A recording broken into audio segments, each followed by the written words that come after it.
on the point. He'll grab that top spot. Colton Herta immediately pulls over to driver's right to draft with Award. Now Herta pops to the outside. He's going to look for the lead. Great move by Herta as Award goes up and over the curbs, and Colton Herta is going to take the lead. Further back, Aaron Telitz and Victor Franzoni, a little wheel banging. A couple cars slowed up, and we've got a couple slowed at the very back of the field. That's Franzoni, and it is Telitz.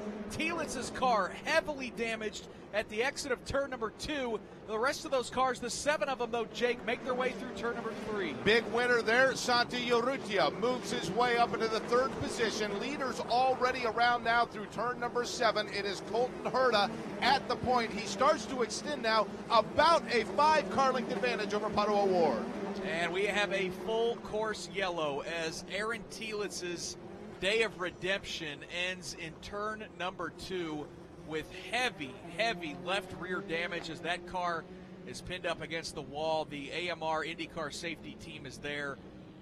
Boy, Anders Krohn, this is an absolute disastrous start to the season for that guy. Yeah, what heartbreak for Aaron Telitz. I feel so bad, and I only had one view of exactly what happened there, but what it looked like to me is that Victor Franzoni was trying to go 2 or 3 wide into turn 2, all the way on the outside here of turn 1, then tries diving it in super deep into turn 2 and just drives into the back of Aaron Telitz, turns him around. And what I feel horrible for Aaron Telitz, because that is genuinely none of his doing whatsoever. He got tagged from the back there from Victor Franzoni, and on board here with Victor Franzoni, and you'll see Victor just drives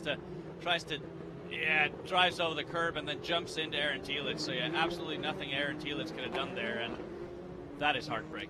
Joel Sebastianelli for Victor Franzoni, the other party in that accident. He has brought that Soul Red Mazda to pit lane and into your view.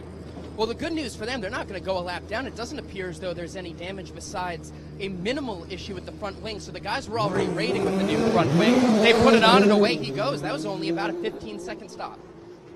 Go up in a first lap accident is really cruel, but that is the twists and turns of auto racing. There's no doubt about that.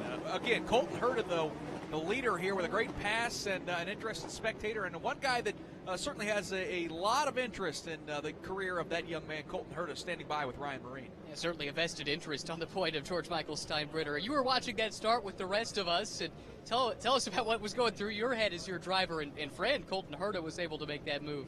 It was a good move. I think they were being a little safe there, just making sure not to touch each other. He made a good move on the outside of Pato, and it's good to be out in front once the yellow came out. He'll be looking, hopefully he keeps the tires warm, get a good restart, and hopefully he and Pato can have fun out there, tail around each other, and hopefully not have too much fun, but have enough fun where we can get a nice 1-2 finish. We've talked a lot about